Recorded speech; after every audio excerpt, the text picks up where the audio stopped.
এখানে আগে এবং পরে দুই প্রশ্নটাই হচ্ছে অবান্তর। আমাদের জুলাই বিপ্লব হয়েছে এই দেশের মানুষের ইনসাফ কায়েমের জন্য। এদেশের যে প্রতিষ্ঠানগুলো আছে সেই প্রতিষ্ঠানগুলো যেন সঠিকভাবে ফাংশন করে, কারো দ্বারা কোনো ব্যক্তির মাধ্যমে প্রভাবিত হয়ে, কোনো রাজনৈতিক দলের মাধ্যমে প্রভাবিত হয়ে যেন কোনো সিদ্ধান্ত না হয়। পাঞ্জাবের জগতে একটি বিশ্বস্ত নাম, শাবাব এথনিক ওয়্যার।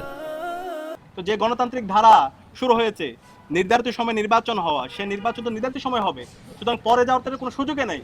এটা পরে যাওয়া মানে এটা প্রমাণ করে বাংলাদেশের সে আগের যে ফেসিবাদী কাঠামো এখনো এক্সিস্ট করতেছে, আমরা এটা ধরে নিব। সুতরাং এই ফেসিবাদী কাঠামো আমরা এই বাংলাদেশে সহ্য করব না।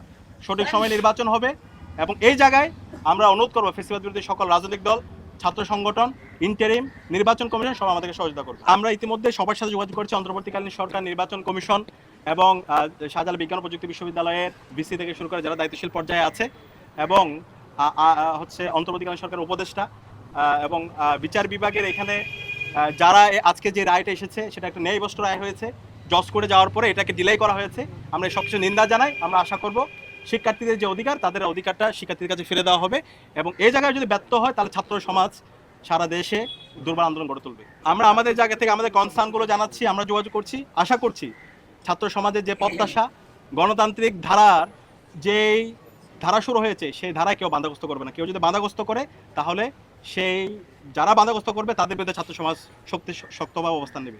এর সাথে যারাই জড়িত আছে এটা নিজেদের ক্ষতি করছেন এবং আমরা আশা করব আগামী 12ই ফেব্রুয়ারি যে জাতীয় নির্বাচন হবে এই ষড়যন্ত্রের সাথে যারাই জড়িত তাদের বিরুদ্ধে দেশের ছাত্র জনতা এবং দেশের সর্বস্তরের নাগরিকরা তাদের বিরুদ্ধে অবস্থান নেবে এবং সেদিন তাদের রায়ের মাধ্যমে এই ষড়যন্ত্রের প্রতিবাদ তারা তাদের অবস্থান পরিষ্কার করবে।